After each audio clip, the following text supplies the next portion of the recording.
Hello friends. आज इस video में हम देखेंगे कि आप जो पीनट लैब है उसको किस तरीके से आप अपग्रेड कर सकते हो। अब लास्ट वीडियो के अंदर हमने देखा था कि हम किस तरीके से जो पीनट लैब है उसको हमने इंस्टॉलेशन देखी थी उसको, ठीक है। उसकी जो OVF फाइल थी वो हमने डाउनलोड करी थी यहाँ से, ठीक है। जब आपने डाउनलोड नाउ पे क्लिक किया था तो यहाँ पे नीचे आपने ऑप्शन देखा था ये वाला, ठीक है। तो ये वाली OVF फाइल हमने डाउनलोड करी थी और इसी को हमने इंपोर्ट कराया था अपना VMware वर्कस्टेशन के अंदर, ठीक है। अब वो इंस्टॉलेशन हमने देख ली। अब हमें इस इमेज को, ये जो पीनट लैब है, इसको हमें अपग्रेड करना है, क्योंकि अभी देखिए ये जो वर्ज़न है, जो OVF फाइल हमने डाउनलोड करी थी उसका जो वर्ज़न था वो था 4.2.10, ठीक है। अब हमें इसको लेटेस्ट जो वर्ज़न है उसके अंदर इसको अपग्रेड करना है। उसको करना क्यों है? ताकि जो मैक्सिमम फीचर्स हैं जो पीनट लैब के, उनको हम यूज़ कर सकें। अब लेटेस्ट वर्ज़न आप कहाँ से देख सकते हो?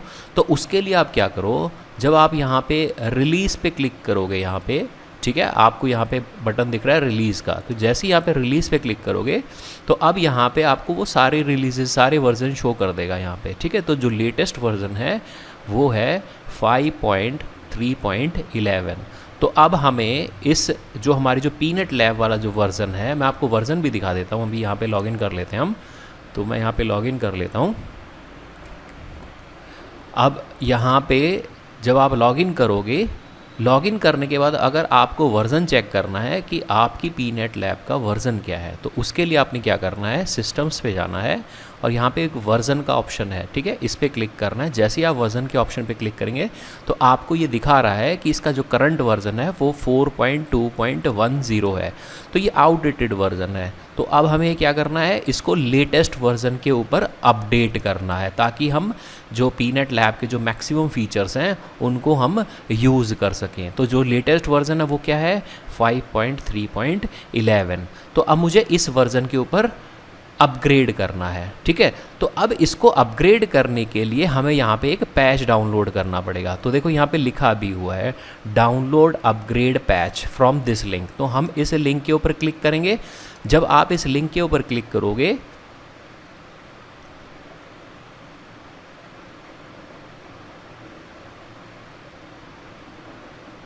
तो इस तरीके से आपको यहाँ पे एक पैच दिखा देगा। 5.3.11.zip फाइल है ये, ठीक है। और ये आपकी 126 MB की पैच फाइल है। हमें इस पैच फाइल को डाउनलोड करना है, ठीक है। तो मैं ऑलरेडी डाउनलोड कर चुका हूँ, तो आप उसको डाउनलोड कर लेना, ठीक है। तो मैंने इसको डाउनलोड कर लिया है। अब डाउनलोड करने के बाद जब आप ये पैच फाइल डाउनलोड कर लोगे, उसके बाद आपने क्या करना है, आपकी जो पीनट लैब वाली जो पीनट लैब जो है उसके ऊपर आपको कमांड प्रॉम्प्ट से लॉगिन करना है। तो मैं यहाँ पे ऑलरेडी लॉगिन हूँ यहाँ पे, ठीक है।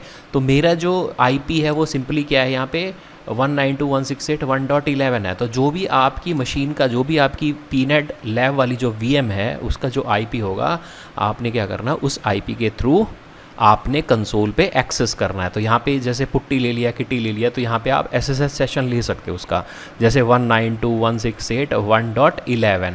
जैसे ही आप एंटर करोगे वो आपसे यूज़र नेम पूछेगा, तो यूज़र नेम है रूट और जो पासवर्ड रहेगा वो रहेगा पीनट, ठीक है। तो ये डिफ़ॉल्ट यूज़र नेम पासवर्ड है, ठीक है। तो आपने इस यूज़र नेम पासवर्ड से लॉगिन कर लेना अपनी मशीन पे। तो मैंने यहाँ पे लॉगिन कर लिया है।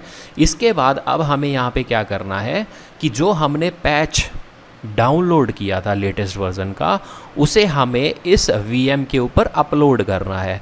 अब इसको अपलोड करने के लिए जो हम सॉफ्टवेयर यूज़ करेंगे वो यूज़ करेंगे हम WinSCP। तो WinSCP आप गूगल की वेबसाइट से डाउनलोड कर सकते हो, ठीक है। ये एक तरह से EXE फाइल होती है। इसको आप सिंपली, जैसे आप नॉर्मल सॉफ्टवेयर को इंस्टॉल करते हो, तो उस पर डबल क्लिक करके आप नेक्स्ट करके आप इसको इंस्टॉल कर लोगे। इंस्टॉल करने के आप WinSCP को ओपन करोगे। ओपन करने के बाद आप यहाँ पे न्यू सेशन पे क्लिक करोगे और न्यू सेशन पे क्लिक करने के बाद आप यहाँ पे होस्ट नेम है, ठीक है। तो होस्ट नेम हमारा IP क्या है, 192.168.1.11 हमारी पीनट लैब वाली जो VM है उसका IP है। उसके बाद यूज़र नेम रहेगा रूट और पासवर्ड रहेगा पीनट, ठीक है। यही सेम पासवर्ड हम कहाँ पे यूज़ करेंगे, जब हम कमांड प्रॉम्प्ट पे लॉगिन करेंगे तब भी यही पासवर्ड यूज़ करेंगे, और यहाँ पे भी आपने सेम पासवर्ड यूज़ करना है और लॉगिन पे क्लिक कर लेना है, इसको अपडेट कर लेना है। और आपने एक तरह से क्या एक्सेस ले लिया, यहाँ पे जो आपको ये जो विंडो दिख रही है ये क्या है, आपकी पीनेट जो वीएम है उसका एक्सेस आपने ले लिया है यहाँ पे, ठीक है। तो अब यहाँ पे जैसे मैं इस टाइम पे करंटली रूट के अंदर हूँ, ठीक है। तो अब यहाँ पे आप देखोगे, यहाँ पे आपको कुछ इंस्ट्रक्शंस दी हुई हैं। तो ये इंस्ट्रक्शंस में क्या बता रहा है कि आपने क्या कॉपी करना है, ये जो पैच फाइल है इसको कहाँ पे कॉपी कर देना, आपने रूट फोल्डर के अंदर कॉपी कर देना है। तो चलिए हम कॉपी कर देते हैं। तो मैं WinSCP पे आता हूँ। तो ये मेरा वो पैच फाइल है जिसको मैंने डाउनलोड किया था। इस पर मैं राइट क्लिक करूँगा और इसको मैं अपलोड कर दूँगा। जैसे ही मैं अपलोड करूँगा तो ये जो पैच फाइल है मेरी कहाँ पर आ जाएगी, ये मेरी रूट फोल्डर के अंदर आ जाएगी। मैं आपको दिखा भी देता हूँ यहाँ पे। तो यहाँ पे आप ls करोगे तो यहाँ पे देखो root folder pwd present working directory. तो मैं अभी इस टाइम पे रूट के अंदर हूँ, ठीक है। तो रूट के अंदर ही मैंने इस जिप फाइल को मैंने क्या कर दिया है, यहाँ पे कॉपी कर दिया है। तो इतना काम हो गया कंप्लीट। अब इसके बाद आपने क्या करना है, नेक्स्ट अब आपने यहाँ पे कमांड रन करनी है ये वाली। तो आपने सिंपली इसको कॉपी कर लेना है और कॉपी करने के बाद आपने अपनी वीएम पे इस कंसोल पे आना है, कमांड प्रॉम्प्ट पे आना है और सिंपली यहाँ पे ये कमांड आपने एंटर कर देनी है। ये थोड़ा सा टाइम लेगी, आपकी कमांड रन होगी। इसके बाद हमने सेकंड कमांड रन करनी है chmod 755 अपग्रेड वाली। तो इसको करोगे आप, एंटर करोगे, ये कमांड भी रन हो गई।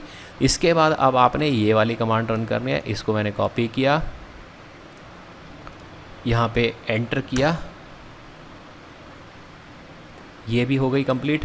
इसके बाद अब आपने ये वाली कमांड रन करनी है। तो इससे अब क्या होगा, अपग्रेड होना स्टार्ट हो जाएगा आपका पीनेट, ठीक है। तो अब ये आपका कहाँ से अपग्रेड होगा, आपका 4.2 से 5 वाले वर्जन पे अपग्रेड हो जाएगा। तो ये इस टाइम पे आपके पैकेजेस क्या हो रहे हैं, इंस्टॉल हो रहे हैं, ठीक है, ताकि आपका जो पीनेट लैब है वो अपडेट हो जाए। तो आप देख सकते हैं यहाँ पे परसेंटेज भी दिखा रहा है 52%, 53। तो इस तरीके से थोड़ा सा टाइम लेगा और टाइम लेने के बाद ये पैकेजेस को एक तरह से इंस्टॉल कर रहा है, ठीक है। तो ये थोड़ा सा टाइम लेगा और अल्टीमेटली हमारा जो पीनेट है वो अपग्रेड हो जाएगा। तो थोड़ा सा वेट करते हैं इसको अपडेट होने के लिए।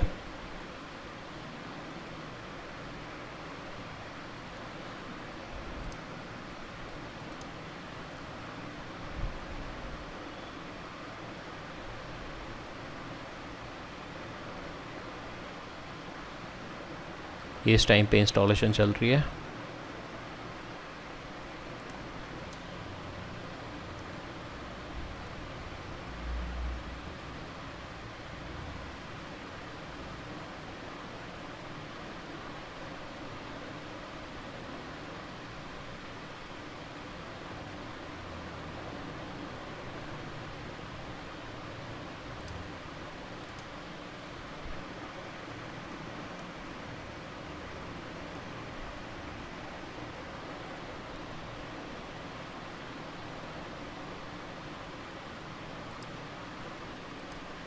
तो अब आप देख सकते हो कि जो हमारा अपग्रेड है वो सक्सेसफुली हो गया है। तो 4 पॉइंट वर्जन से हमने 5.3.11 वर्जन के ऊपर हमने पीनेट लैब को अपग्रेड कर दिया। तो इस तरीके से आप पीनेट लैब को अपग्रेड कर सकते हो। अब इसके बाद आपने सिंपली क्या करना है, जो आपकी वीएम है उसको सिंपली आपने रिबूट कर देना। तो मैं यहाँ पे init 6 कमांड से मैं मशीन को रिबूट कर देता हूँ। तो अब मेरी मशीन हो रही है रिबूट, ठीक है। तो रिबूट होने के बाद अब मुझे ये लेटेस्ट वर्जन शो होगा, राइट। तो इसको रिबूट होने देते हैं।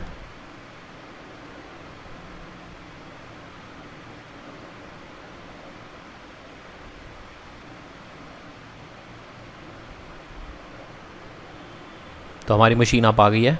अब इसके बाद हम क्या करते हैं, वेब ब्राउज़र पे चलते हैं यहाँ पे और अपने यहाँ पे इसको हम क्या करते हैं, रिफ़्रेश कर लेते हैं पेज को, ठीक है। तो अब यहाँ पे आप सिस्टम्स पे जाके वर्जन पे जब आप क्लिक करोगे तो अब आप देखिए यहाँ पे कौन सा वर्जन शो कर रहा है, 5.3.11 शो कर रहा है। इट मीन्स आपने जो पीनेट लैब है, वीएम है, उसको आपने अपग्रेड कर दिया है। तो इस तरीके से आप क्या कर सकते हो, पीनेट को आप अपग्रेड कर सकते हो ओल्ड वर्जन से लेटेस्ट वर्जन के ऊपर, ठीक है। तो आई होप आपको ये वीडियो समझ में आया होगा, ये किस तरीके से आपको अपग्रेड करना है। तो thanks for watching and bye bye.